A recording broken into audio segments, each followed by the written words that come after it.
Welcome to the Focal Point Podcast. I'm your host, Tony Riggs. Here I take a deep dive into my personal interests of the hidden craftsmanship, philosophies, and passions behind society's talent. If you're intrigued by artistic nuance, please subscribe and follow on my YouTube channel, Spotify, and Buzzsprout. With that being said, let me introduce you to today's guests. Okay. Welcome to the podcast. I appreciate you coming on. Happy to be here, Tony. Well, just go ahead and take a second to introduce yourself. You've been in the music scene for quite a number of years, and you also have an audiobook, but it's also kind of it's a audiobook hybrid musical, which is really Right. interesting. So just go ahead and introduce yourself and tell me what you do and how you got started into it. Okay. Well, I've made my living as a songwriter, singer-songwriter, for many, many years, for over 30 years. I've been lucky enough to have, I'm a Grammy-nominated songwriter. My songs have been recorded by Reba McEntire. I had 3 singles on Reba. Reba and Liza Minnelli, Neil Diamond, Donna Summer. I'm trying to remember who else. But I started writing songs when I was about 11 years old. And I announced to my parents, I'm going to be a songwriter. And I was very lucky I had parents that were supportive of dreams. So that was helpful. And so, when I was 20, I moved out to LA. I got accepted into ASCAP's Workshop West. They accepted at that point, that was in about 1979. They accepted 12 new writers a year, young writers. And so I went out there. Oh, only 12. Yeah, they would only, at that point, I don't know if they still do the workshops, but yeah, they only accepted 12 writers a year. And, I think the workshops went on for like 8 to 12 weeks. So maybe it was 12 per workshop. Anyway, I went and did that and met a lot of writers, other writers, like-minded people. And but I didn't want to stay in LA. LA wasn't my jam, so I decided to come to Nashville. Eventually, I went back home. I worked in a department store, saved all my money, and moved to Nashville when I was 24. And, Nashville, when you were 24, so what year was that? That was 83. Okay, I'm 83.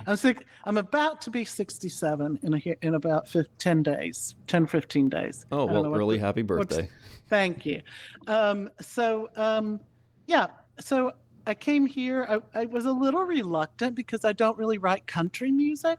I write all kinds of music. And I thought, I don't know if I'm going to last in Nashville because I'm really not a country writer. And I was here probably maybe 2-3 weeks, and I realized I was never leaving this place. This place, I mean, songwriters are the bread and butter of this town. They're respected, they're loved. You're originally from Texas, though, right? Yeah, I'm from Houston. Houston is pretty much what I consider my hometown, although we moved around a lot. Okay. But Houston is where I went to high school. Yeah, so. What about Nashville, at least at that point in time, did you think would serve as an advantage compared to LA? Nashville just was the center of Music Row. I mean, Music Row is a really condensed area of this town, and songwriters ruled. I mean, songwriters were everywhere. In Houston, there wasn't any songwriters living in Houston, but in Nashville, they were everywhere, and they were opening, they were encouraging, they were welcoming. It was a whole different scene. It was lovely to be. I remember I tell this story, but I owed about $600, and I went into a bank that was on Music Row, and I was going to do just a small personal loan to try to pay off that, at $600 in credit card debt or something. And when I went into the loan officer and filled out the forms, and she looked at it and she said, "Oh, you're a songwriter." And I said, "Well, I want to be." She said, "We love songwriters." And she gave it the okay and gave me the $600. I had never had that, like somebody like champion what I was deciding to do with my life. I had people say, "Oh, don't you think it's time you stop chasing that dream?" And things like that. What I call the dream killers. And but here I was in this place that loved songwriters. So, you know, I've been here. I've been here ever since. I went back to Texas. I went back to Austin about 1998 to 2006 because my dad was declining. So I went back to be there while he was aging out, and then I moved back here in 2006. I won't ever leave. I love Nashville. I love the soul of this town and the musical soul of this town. How did you go from, arriving in Nashville to slowly working your way up to, eventually your Grammy nominee, where you co-wrote the song with Billy Stitch, isn't it? Billy Stritch. Stritch, okay. Yeah, Billy and I are both from Houston, so we met in Houston, and we wrote "Does He Love You" in Houston. And then Billy went to New York. I came here. Billy ended up being musical director for Liza Minnelli, for Tony Bennett. So we both followed our dreams and our little, where we needed to be, and he needed to be in New York. So Houston. So what was I'm sorry, tell me what was the original question? How did I get here? Well, you eventually you start working with these other artists that have been in the industry for a good bit, and there's point A to point B, because the growth of that journey is kind of what at the moment I'm particularly interested in, because that shaped you very early on, I would imagine. Yeah. Okay. So let me just tell you that I'm a big believer that if you want to be a writer, you better be a reader. And I would read everything I could get. And I'm talking about when I was, in my early teens, into, from at the time I was 11 until I was 24, I was eating up anything and everything that I could find on the music industry, on publishing, on writers, on biographies of other people who went before me, whether they were producers or singers or songwriters. I was really eating that stuff up, and that was kind of my learning tool. So I knew at that point I needed to be in one of the meccas, which was either LA, Nashville, or New York, if I was serious about this.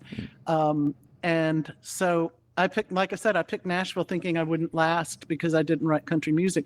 But one of the things I found out when I got here is that the songwriters here wrote everything.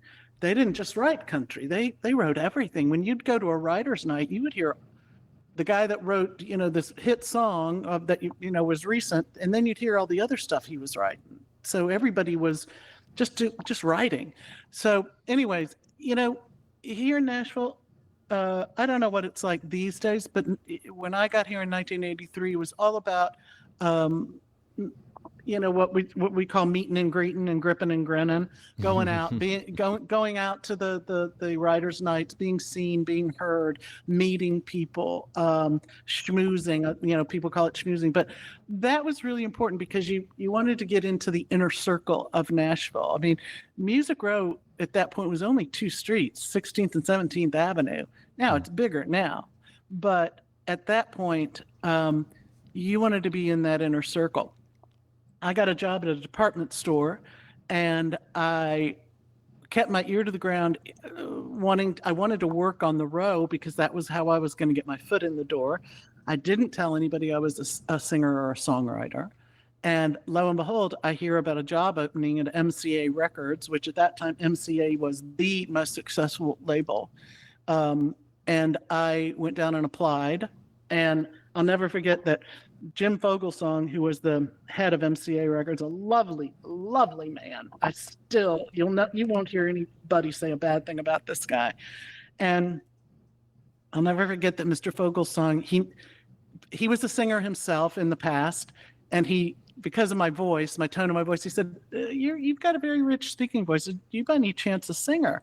And I said, no. Because so when you moved to Nashville, you exclusively wanted to be a songwriter then? No, I was still a singer-songwriter, thinking that maybe I'd be singing my own stuff or something. But that wasn't at the top of my list to be an artist or a star. That was not. The main thing was I wanted to be a songwriter. But he picked up on my voice, my speaking voice, and said, "Are you a singer?" And I said, "No," because I didn't want to I did not want the opportunity to get that job as that receptionist to be dashed because I admitted I was a singer or songwriter, because they don't want a singer-songwriter on the front desk. That is not what they want. Well, artists tend to have their heads in the clouds a lot, so like like someone at the front desk kind of needs to be paying attention. Yes, and I could do that. I had a background in working in offices and people and everything. So, and he said, singer? And I said, no. And he said, songwriter? And I said, no. Well, years later, when I was a successful songwriter, I would run into Mr. Fogelsong, and he'd say, he said, congratulations on all your success. And I'll never forget that you lied to me, and we'd laugh about it. but yeah, so I got the job and started working as a receptionist of MCA Records. And then what happened is, label heads change. And about 6 weeks after I started working there, they brought in a new label head, a guy named Jimmy Bowen. And that's very fast.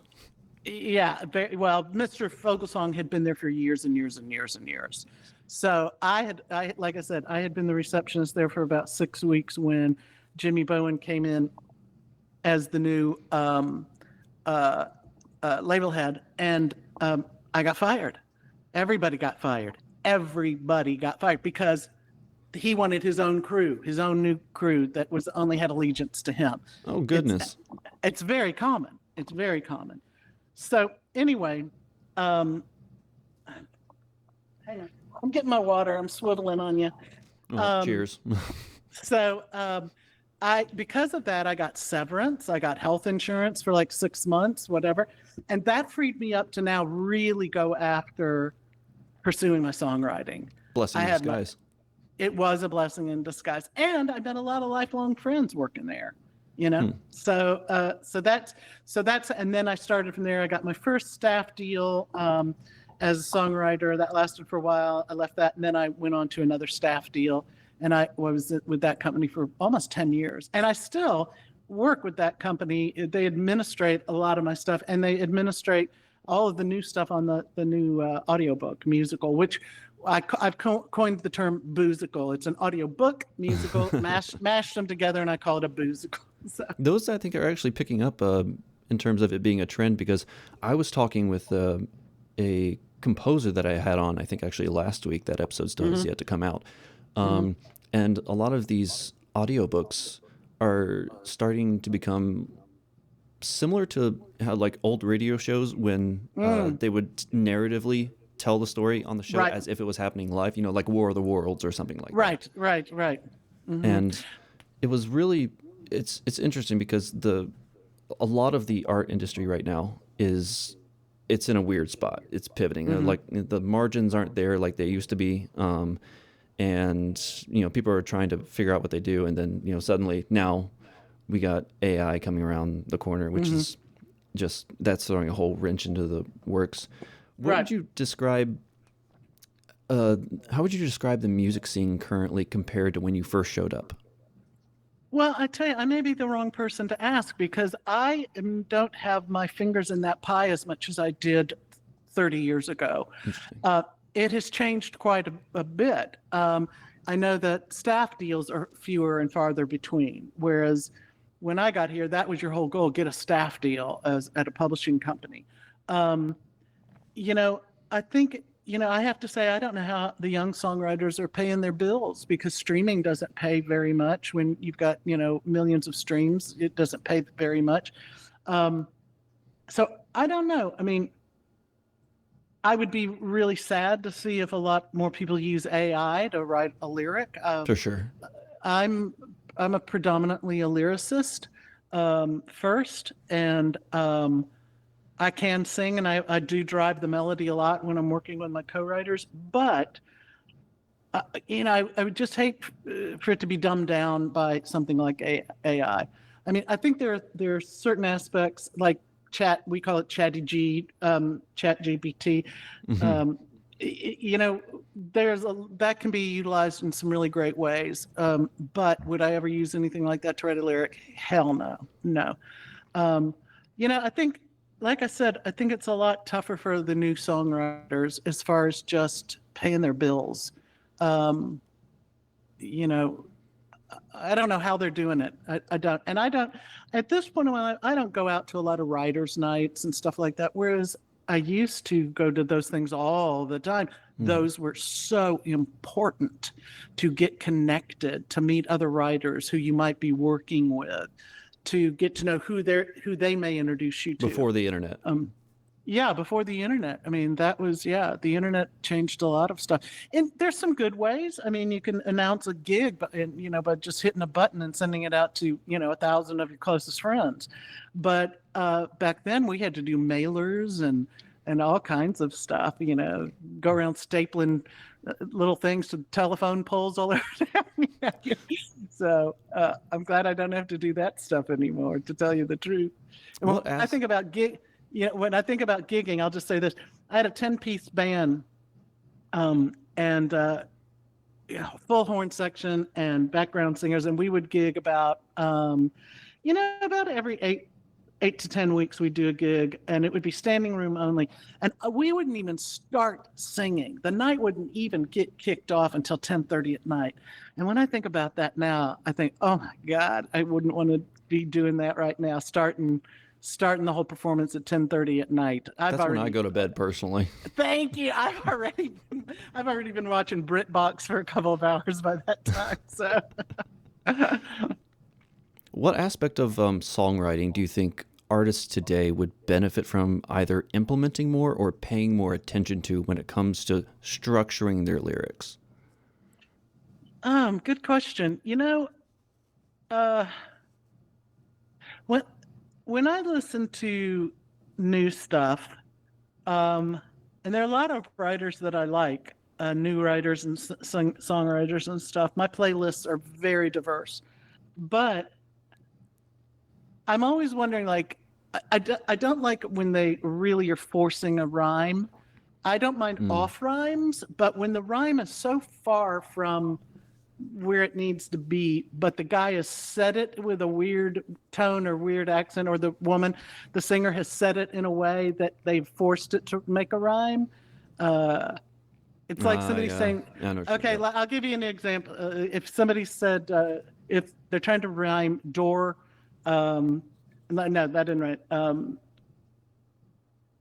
They're trying to rhyme the word so, like I love you so, with the word more. Those really don't rhyme, more and so.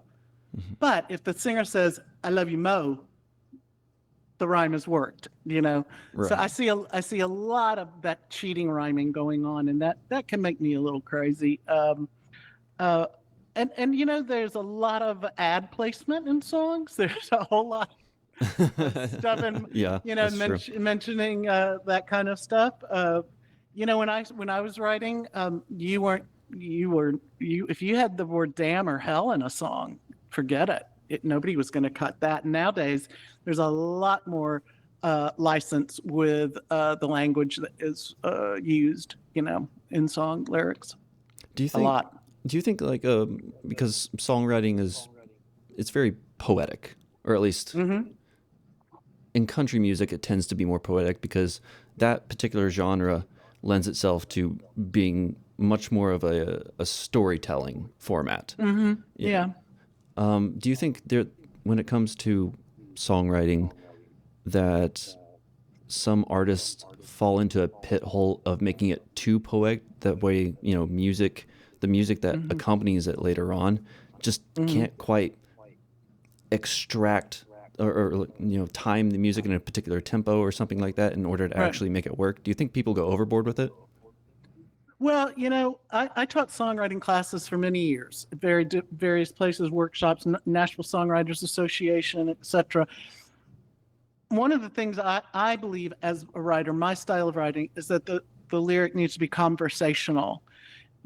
If it would flow in a conversation naturally, that's really what I prefer to hear in a song lyric. If you take the music away and you say the lyric without singing it, does it work that way? A lot of lyrics don't. There's a lot of people who are inverting the syntax, instead of saying, you broke my heart, they will say, my heart you broke. That is not how you would speak in a conversation. Like Yoda. Yeah, that's exactly. You're the second person that said, That is not how a natural form of conversation.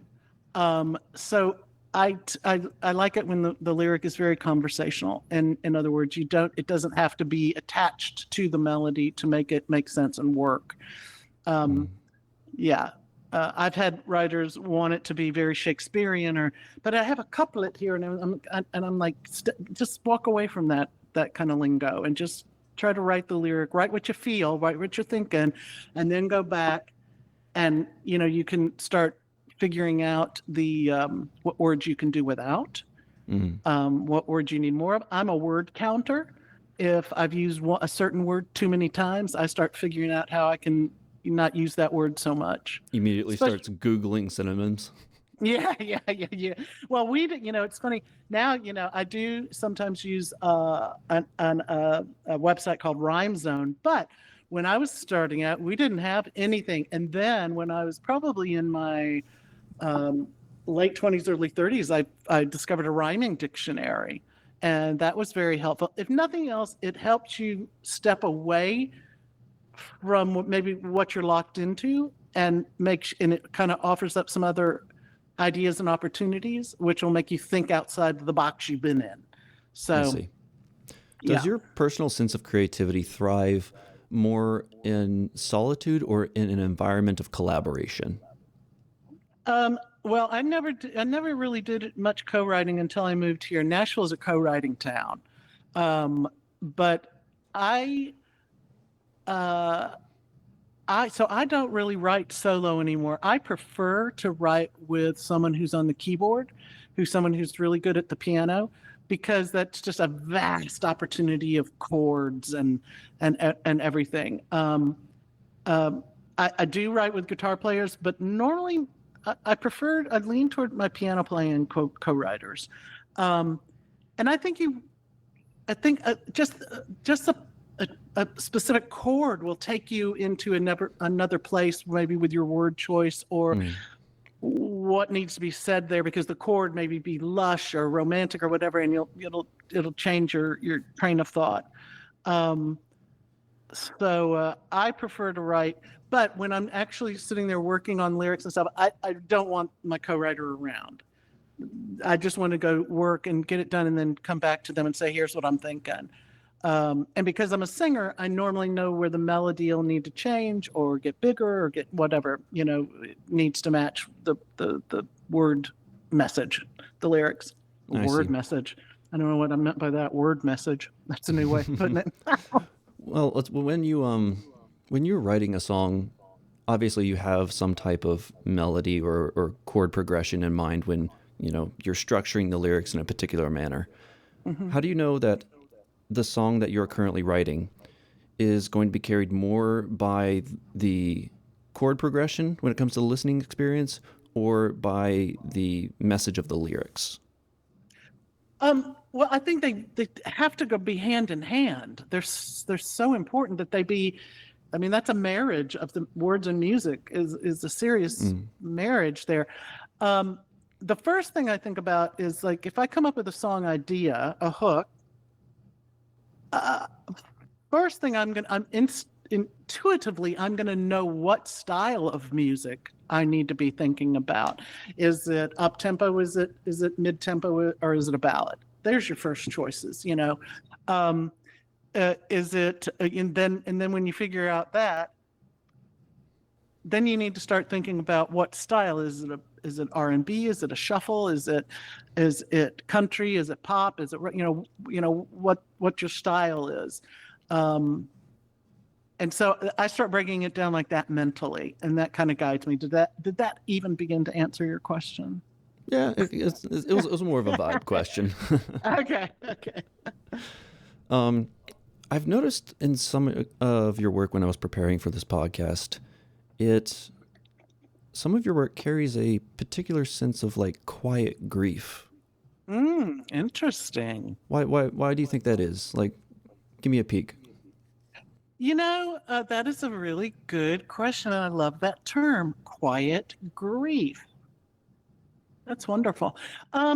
Yeah, I really like to make people feel something. I kind of have this running saying that I say I want people to either want to laugh, cry, or make love when they, I need a feeling to occur.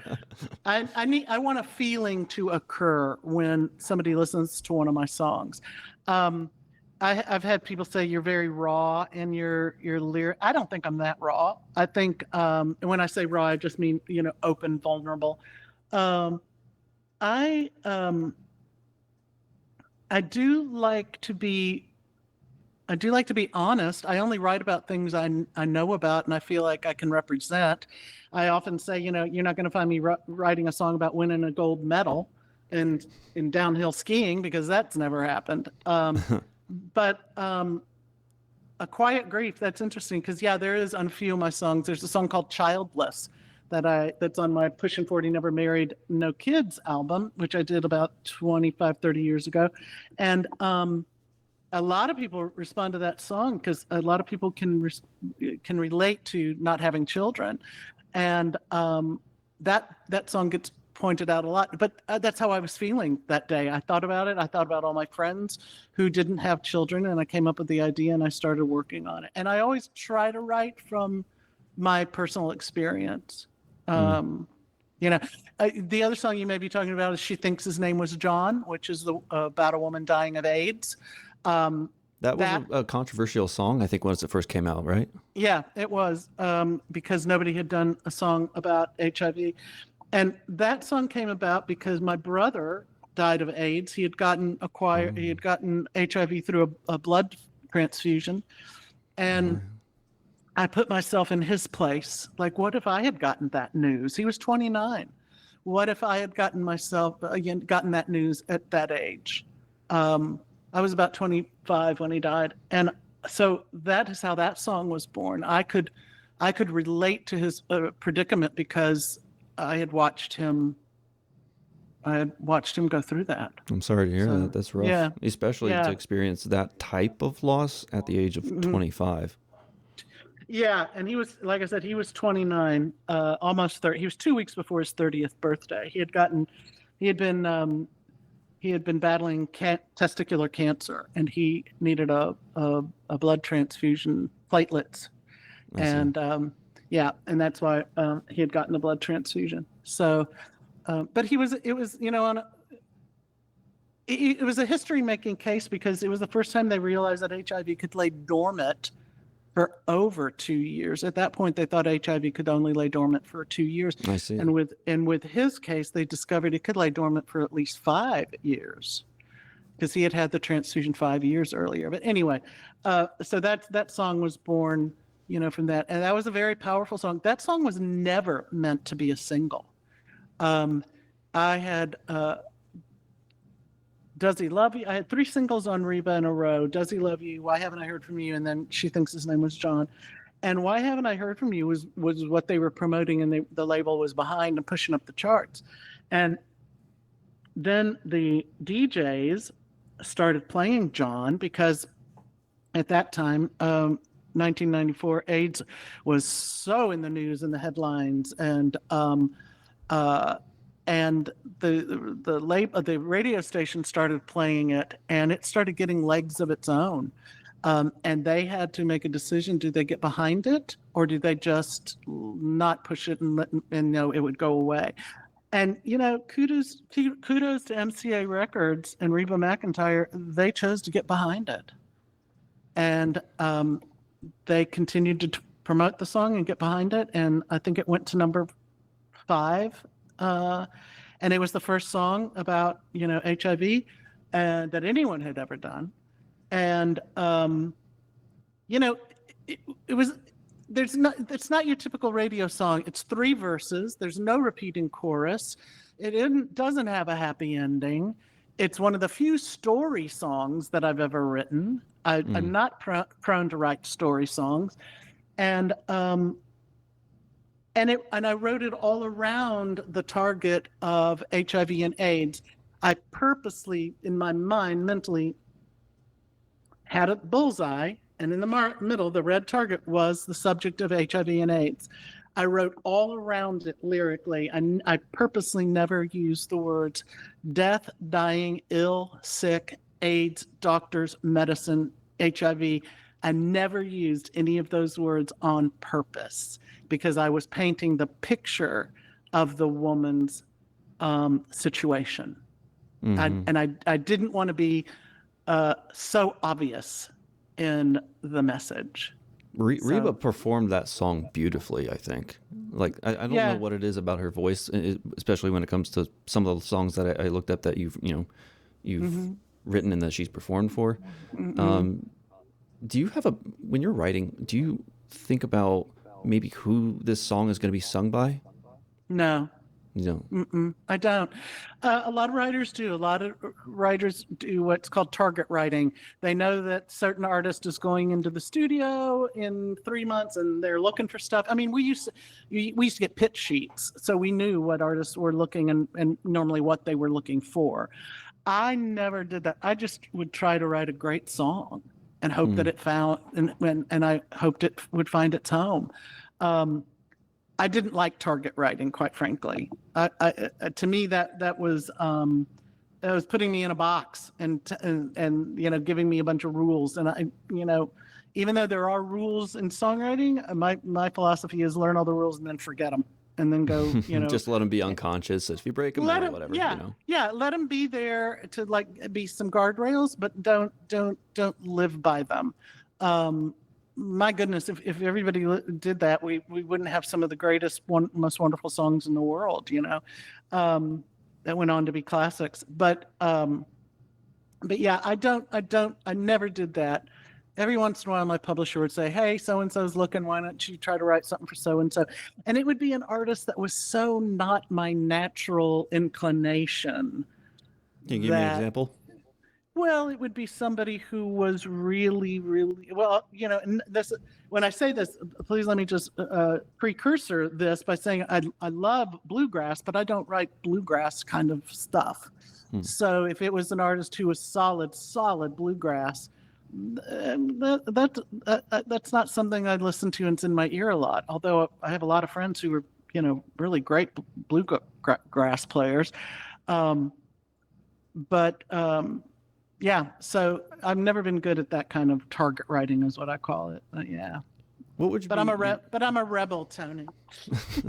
Well, I mean, artists that is kind of the nature of an artist, because you have an idea about something, and the nature of creativity is like, I think I can make this better, and then you kind of mess around with it, and it's like, okay, now so there's, when it comes to creativity and artists, there's a level of dissatisfaction that we kind of feel about a lot of things that are just kind of always idling in the background, and that kind of fuels, I think, honestly, our unconscious idea factory that we have somewhere tucked down inside of our skull, and a lot. I love that it's a factory. This is my manufacturing. Oh, great! Where was I going with that? Oh, okay. We're going to abandon ship on that one. Okay. Are there any topics? Because I think in today's world and culture, artists, for better or worse, I think try to be edgy or talk about things that are controversial just because that seems to be the only thing that helps you stick out and get a little bit of attention to your music or, your film or whatever work that you do.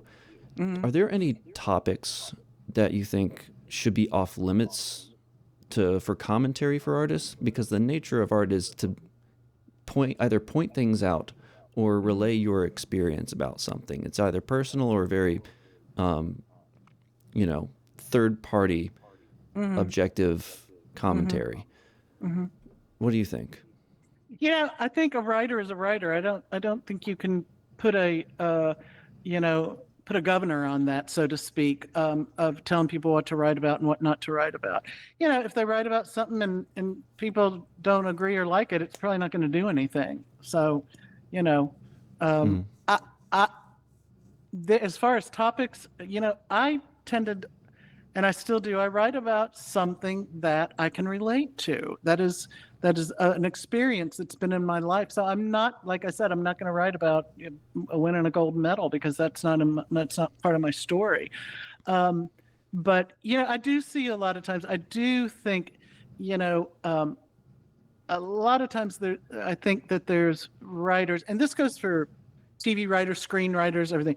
I think sometimes they overuse like the F word to the point where, like, I don't know, one time I was watching some show, and I'm not a prude by any means, but I was watching a show, and all of a sudden that word was used so much, and I started counting how many times did they use that word in like a 2-minute period, and I set a timer, and I counted, like, in a 2-minute period they had used that word 17 times, and I went, what does that have to do with the story of this show?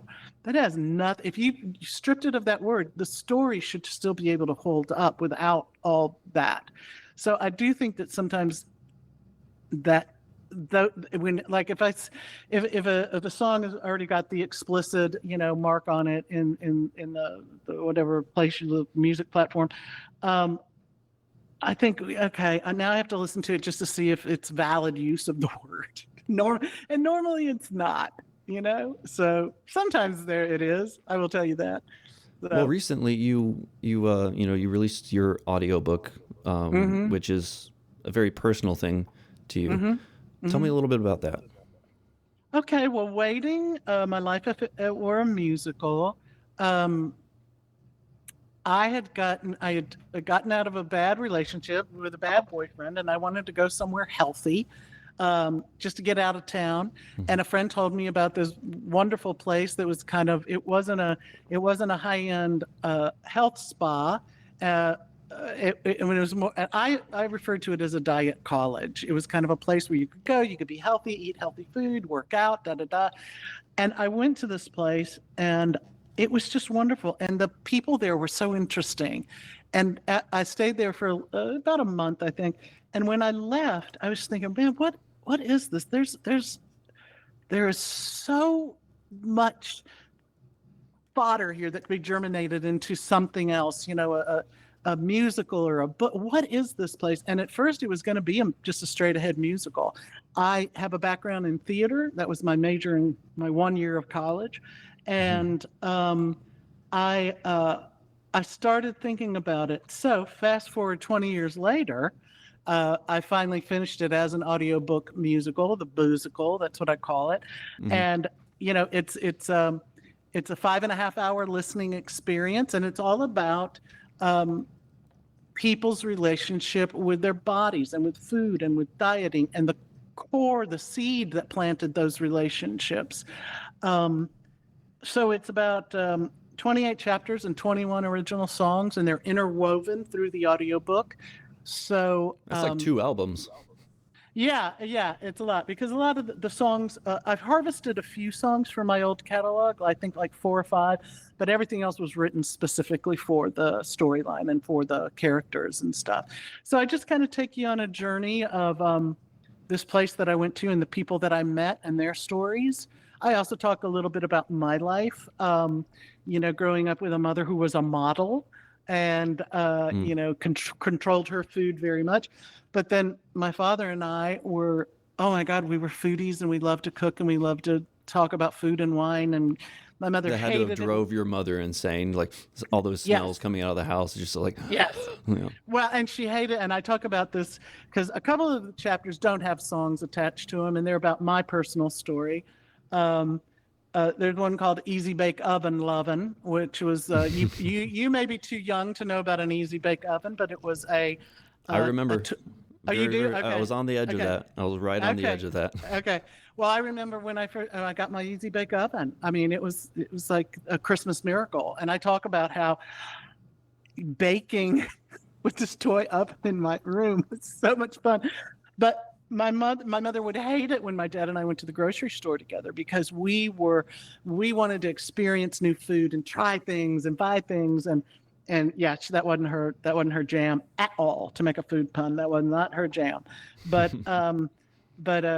anyway, so I talk a little bit about that. But for the most part, it's like I said, it's a 5.5-hour listening experience, and an hour and 21 minutes of that is music, original music written for the thing. So, some audiobooks are, 19, 20, 30, 40, literally 48 hours long. There's one book out last year that was 48 hours long, audiobook. I purposely kept it really concise and kept it moving because I would love to see this eventually become a live theater production on the stage. So, I see.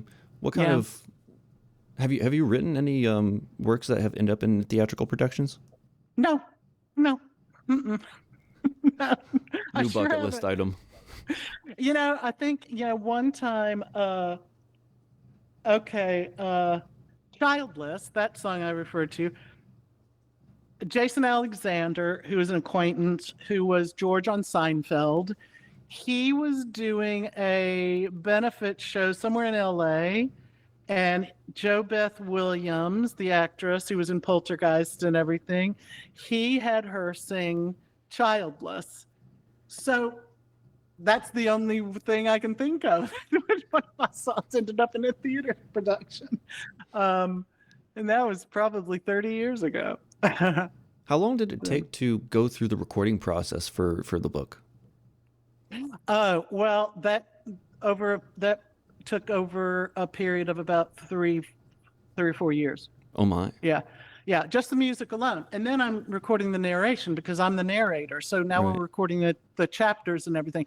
And I had a crack team helping me. I call them the dream team in the studio. Lawson White on the board and producing the narrations. Manon Ward, who was the project manager and the creative director, also helping with editing. They had their own little language that they came up with when we were recording and editing. And Ethan Greek, and then my co-writer and co-producer on the majority of the music, Stefan Oberhoff.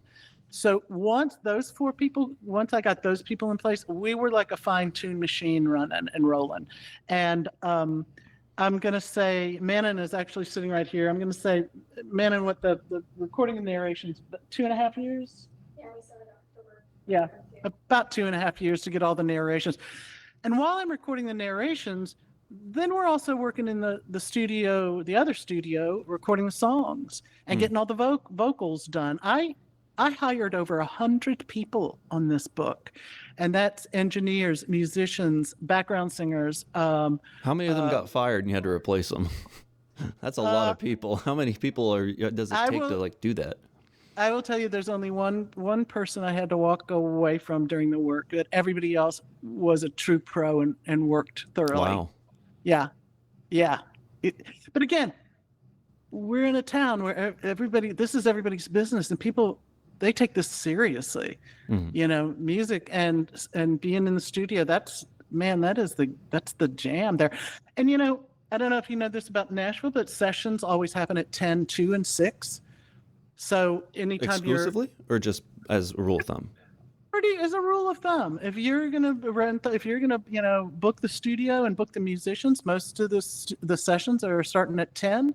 That's your downbeat, and everybody may get there at 9:30 to set up, or the cartage comes in with drums or whatever. But normally, we do have a musicians union here. But yeah, normally your sessions are from 10 to 1, break for lunch, 2 to 5, dinner, 6.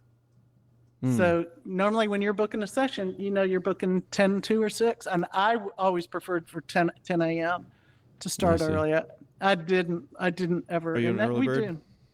Yeah, I'm an early bird, and that is when my mind is very free. My creative mind is very free. Very, very, very early in the morning, let's say 4:35, that's when I would naturally wake up to write the book, the narration, the spoken word part. And I call that the golden hour, because your mind was just loose and free, and your creative process was just easy, and it came easy, in editing. As songwriters, we have a tendency to edit as we write. I would do a little bit more after editing when I was writing the story for the book, for the audiobook. But yeah, I'm an early bird. I like for my day to kind of be done by 2 or 3. I like at that point, I want to move into not thinking about work. Yeah. Right. I think honestly, artists they don't appreciate sleep as the fuel for their creativity, you know, because the disturbed artist that stays up till like 3 a.m. or something like that because their mind is stirring is, I think, honestly kind of over romanticized in my opinion. Very much so. I always have said there's people who are working way too hard to earn the right to sing the blues. I haven't heard that one, but that's a good one. How do you get into the flow state for creativity? You know, it just normally happens. Like I am already stewing and working on a new idea for a new audiobook musical. So I'm already thinking about the songs. I'm already developing my characters. I'm already writing all that down. I run a lot of, you hear me refer to Man, and she's sitting back here because she came over to help me get this stuff set up for the podcast today. And I'm already talking to her about the characters because believe me, if I'm going to do another audiobook musical, she will definitely be involved because they just knew how to do it.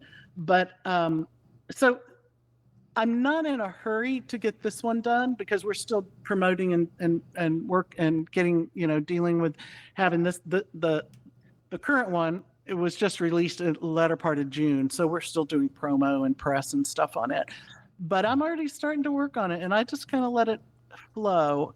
I'm no longer a starving singer-songwriter, you know, so marvelous. Yeah, I'm not as anxious to turn things over at this point. Yeah. Well, anxiety fuels a lot of artist creativity, especially when they're younger, because there's a lot of things that, you know, we either don't have experience in yet, or it's something that we're worried about. And at what point did you think, for you personally, that you kind of started relying on your experience about things versus when you were younger that you just didn't know? Well, listen, I remember one time when I was about 15, there was a, I'm using air quotes around this. There was a publishing company in Houston, and I went and played them some of my songs. And I remember the guy saying to me, boy, and at this point, remember, I'm 15 and he's probably pushing 50 years old. And I remember him saying, boy, I can't wait to hear what you're writing when you've had your heart broken a couple of times. Oh my. Yeah. And unfortunately, that is true. We write better from experience. You know, experience fuels that. You know, I'll just give you an example. When I was 11, the very first song I ever wrote was called "Oh Since We Broke Up, Chuck," but I called it "Up Chuck" because I thought that was so clever. Because up Chuck, I don't know if you know this. Well, yeah, and up Chuck is another term for throwing up, and I thought that was so clever, and my parents actually thought that was pretty funny. But you know, I wouldn't write about anything like that now. There are other more important experiences to write about. So, you know, I noticed a minute ago you used the word "we," so I'm assuming are you a writer, singer-songwriter, creative also? Screenwriter. Screenwriter, okay. Yeah, because I appreciate, you know, the poetic nature of some music when I can actually, you know, find it, because in screenwriting you only have a little bit of space. It's not a novel. You can't pontificate over the same, you know, these pages. I don't have the leg room. You know, I got to do it very, very efficiently, and so it lends itself to being very poetic when it comes to describing a scene or how a character is feeling. So that's kind of where it comes from. Okay, so let me make a comment about that. I've noticed, because I have a couple of friends who are in the business out in LA and everything. One is a screenwriter. And I have noticed that a lot of times in film, whether it's film, TV, series, whatever, there's a lot less dialogue and a lot more facial expressions that are being used to communicate the feeling and stuff. Is that a trend that y'all are aware of when y'all are working with screenwriting? Well,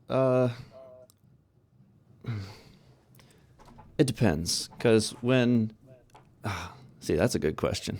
I wasn't expecting that. I know. Sorry, I didn't mean. But when you started using the royal "we," I'm talking about. Well, I notice. Well, at least for me personally, when I'm writing dialogue, what I notice about most dialogue, just like conversationally, in real life between people, most most of the time, people aren't saying what's on their mind. They're saying something that's alluding to either it's implicit. A lot of a lot of the real dialogue of good dialogue is implicit, in my opinion.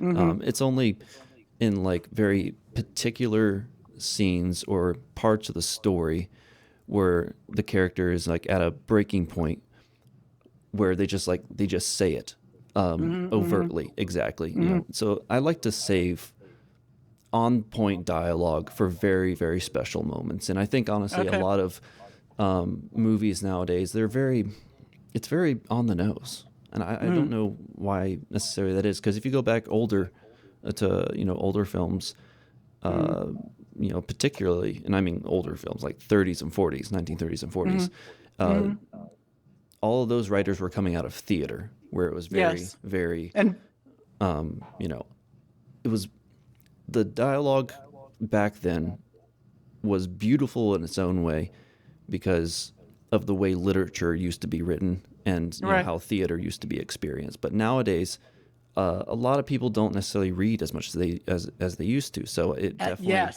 if like I love reading, and when I go to read something, I want what my own writing to feel like a piece of literature, even though I don't have that legroom. And maybe you can relate to this as a songwriter because you don't, you'll have a lot of space necessary to work with either. No, a song, basically you've got to begin the story, tell the story, end the story, make it rhyme, set it to music, have it, attach it to a melody, and you got to do all of that within 3 to 5 minutes, because that's about how long a commercial song lasts. You made a point that a lot of the writers were coming from theater, but also vaudeville too. So That's true. vaudeville morphed into theater, and the theater, and because I'm really familiar with a lot of old film and stuff. You can get great song ideas from some of those old movies and stuff. I mean, there could be a turn of a phrase that could launch a whole song idea. But the actual dialogue has a rhythm to it too. Yeah.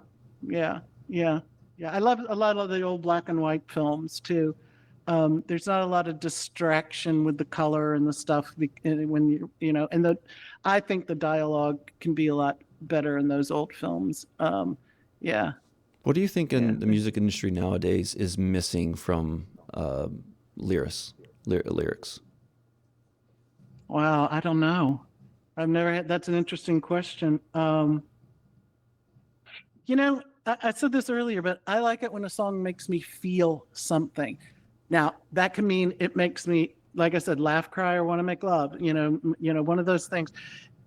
But it also can make me, if a song makes me want to dance or move or feel good, if it's just a feel-good song. I mean, I have great playlists, and they're very eclectic. I have lots of different artists on all my stuff, and it can be just the groove, the groove, the bass player or whatever. It could just be just a great groove. But lyric-wise, I don't know. I think sometimes I feel like people just kind of it's a throwaway. What we would call a throwaway line. It's like the line really didn't mean anything. They could have done better, but they Kind of like were filler. ready. Yeah, it's a filler line. They could have done better. A lot of times I will actually pull up the lyrics, on the credits to see did they really just say that? So, and a lot of times, yeah, they did just really say that. So, yeah. Describe to me your own personal high that you get when you finish a piece of work and you're like, yeah, that's it. Oh, there's nothing better than when something's done and it's produced and your co-writer or your co-producer sends you like, okay, here's our first rough mix, and you get to listen to it there, and you play that over and over and over again. If you play it once and you're like, I don't want to hear that for a while or whatever. But when you get it and you play it over and over again because it feels so good, it sounds so good, that's when I say that lays well in my ear. I love that. there are times when, your co-writer or co-producer will send something and you've got to call them and go, hey, listen, okay, right here, could we pull back on that and, take out the banjo and put in something, whatever. But for me, I just think I just want lyrics to move me in some way. I want them to make me feel whatever that feeling is, make me feel something. What makes the headaches and heartbreaks of working in the industry worth it? Well,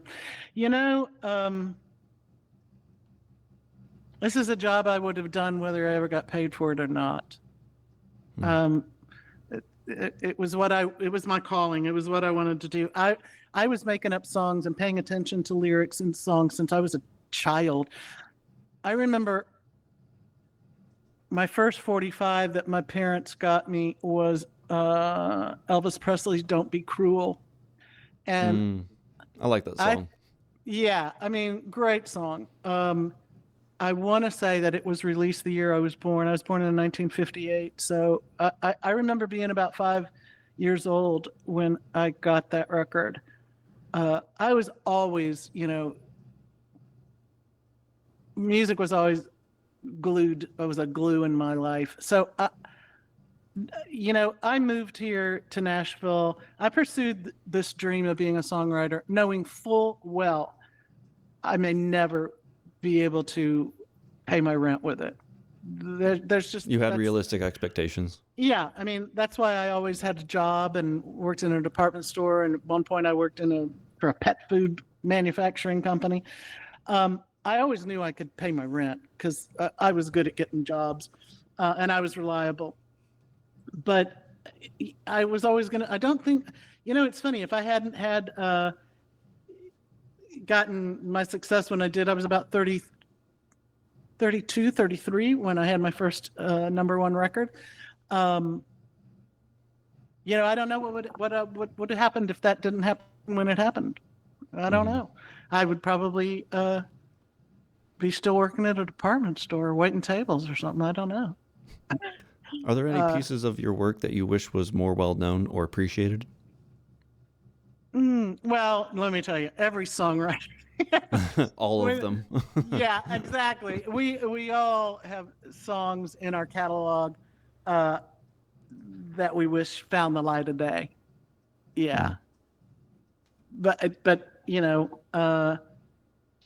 Nothing in particular? Nothing in particular. And like I said, there were a couple of songs I harvested from my old catalog to put in the audiobook. Waiting. I'm supposed to say this on a regular basis. Waiting. My life if it were a musical. Yeah, spelled Weighting. There's a song that Billy Stritch and I wrote called "Since You Left New York" that I feel is a standard. And there's another song that I really love called Body Braille, which is a very sensuous, sexy song that I wrote with Steve Califf, who's a really great... I like that title. Yeah, thank you. Body Braille. It kind of says everything. It says it all in the name, yeah. Yeah. And that was a song that he and I wrote. And I always wanted that to find the light of day. And so I purposely wanted to I wrote a storyline that fit bringing that song into the musical. Yeah, that's a great song. I always loved Body Braille. Yeah. Have you listened to any of the books, any of the audio musical yet? I did. Okay. Yeah, it was very, it's very, at times it's very whimsical. Yeah, well, yeah. Yeah, whimsical. So I'm going to say that would be Shut Up and Eat It or the salsa. It is a dip. It is a dance. Yeah. Yep. Salsa, it is a dip. It is a dance, which is one of the songs. That was the first idea I had pertaining to this project. That came to me as I was driving away from the Foundation House, which is the fictitious name of the place that I went. Fictional name. That was the first song I had. The salsa. Salsa is a dance, and oh wow, it's something you dip chips in. That could be a song. So the English language is very, very good for wordplay. Oh my God, I love language. Yeah, I love words. Yeah. I interviewed a gentleman who was originally from Mexico, and he moved up here, and he writes both in Spanish as well as English. And to my surprise, when I asked him which language he prefers for it, he actually prefers English. And I'm like, well, why? It's like, it's for that very reason. It's because Spanish is a very romantic language in that sense. Sometimes the lyrical bandwidth that you have to work with doesn't give you the flexibility that you want necessarily all the time to express yourself like English, you said. And I'm like, I've never thought about it that way because I only speak English. Yeah. But, and I speak a little Spanish, and I'm also, my co-writer and co-producer on this project musically is a guy named Stefan Oberhoff. Stefan is from Germany. Stefan speaks 7 languages fluently. It's kind of crazy. And so Europeans are just made different. I know they are. And because of that, I started taking German online to see, well, how hard is, like I said, I grew up in Texas. I speak a little Spanish, and was raised in Madrid for a year and a half of my life as a child. But I thought, what other language? So I started diving into German, his mother tongue, or Muttersprachen, as I should say, because now I have now been taking German once a day for 886 days in a row. Wow. So because I was just like, it was funny because I thought it would be really hard, but a lot of our words are derived from German. It's really interesting. Anyway, Anglo-Saxon. Yeah. So anyway, there's our little foreign language bit. Do you have any advice for music artists that are trying to get into the industry now? Because it's a very different world, and it's constantly changing. It is such a different world, and I can honestly say, like I said earlier, if you want to be a writer, be a reader. That's so important. If you expect people to be interested in what you've written, you better really know what's went before you. Fatten your mind with some of that stuff. I think knowing the history of music is really important. And I'm talking songwriters and music, but I just think knowing history is very important to someone who wants to be a creative, whether it's in art or screenwriting or movies or film or songs or music. Learn the history of this job you've chosen, to do. And yeah, what you said, it's always changing, and you have to learn to be adaptable, big time, because it does change constantly. Not only the technology, but the styles, the way that music, and again, I'm talking as a creative music person, the way that music is delivered to the public, that's changing all the time. I remember being, I've been in the music industry, I've been on several boards and committees and stuff. I remember the first time someone walked in with a CD and said, it was a prototype. This is apparently what albums are going to be. And I remember going, what? Yeah, this is the future. This is, all music will be delivered on this. And they showed us a CD, and we were just like flabbergasted. You got to be adaptable. Was it still vinyl records right before CDs, or was there some intermediary technology that I'm blanking on?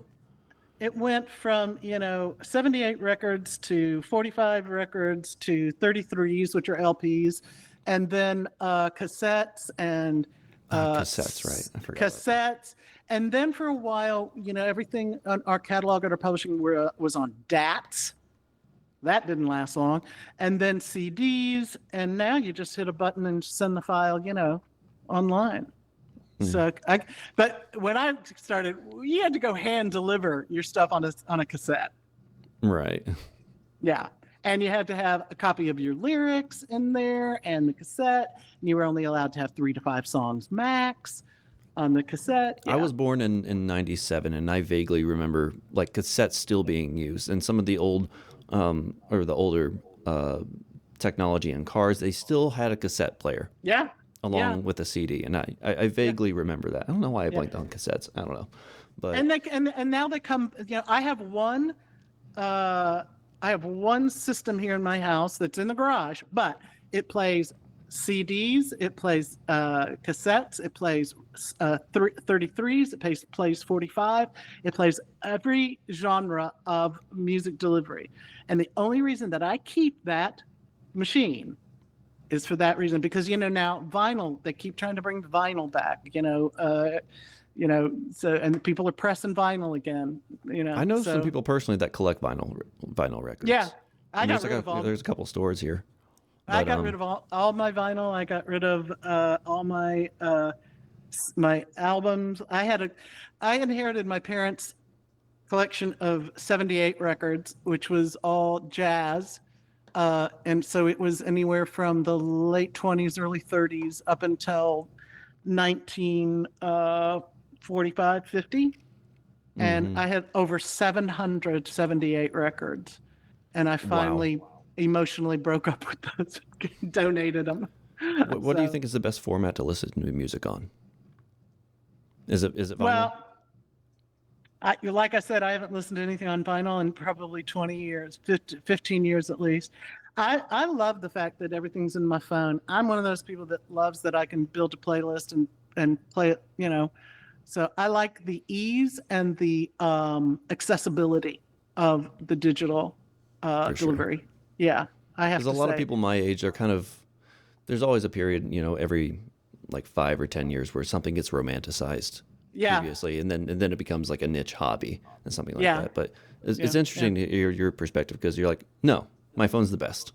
I love it. My iPad, my phone, but see, it's good because I can feed it into my whole house system, and I can hear it everywhere I go in my home. So I love that.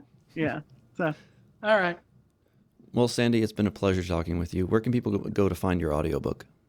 Okay, audiobook is available on all audiobook platforms, but if they want to go to our website, which is Weighting, WEIGHTING.com, there's a link tree there that'll take you to all the music platforms and all the audiobook platforms. So that's where they can get it. And you can also, on that website, you click on the menu in the upper left-hand corner, and you can see behind-the-scenes photographs of the sessions and everything. That's kind of fun. Yeah. And let me just say this. The other reason I wanted to do the website acts as liner notes. So if you want to know who's playing the piano on that song, you can go. I see. Yeah, that was very important to me, that everybody got their credit, that, everybody involved, from the background singers to the horn players, the musicians, everybody's got their howdy-do on there. So the liner notes are totally on the website too. What do you hope people take away from the book? I hope people take away that just love yourself, accept yourself. Everything's going to be okay. There are some happy endings out there. So. Do you have any final thoughts you want to leave with the audience? You know what? I don't know. Drink lots of water, get plenty of sleep, follow your dreams. Well, Sandy, it's been a pleasure. Thank you for coming on. All right. I appreciate it. It was fun, Tony. Thank you. Mm-hmm.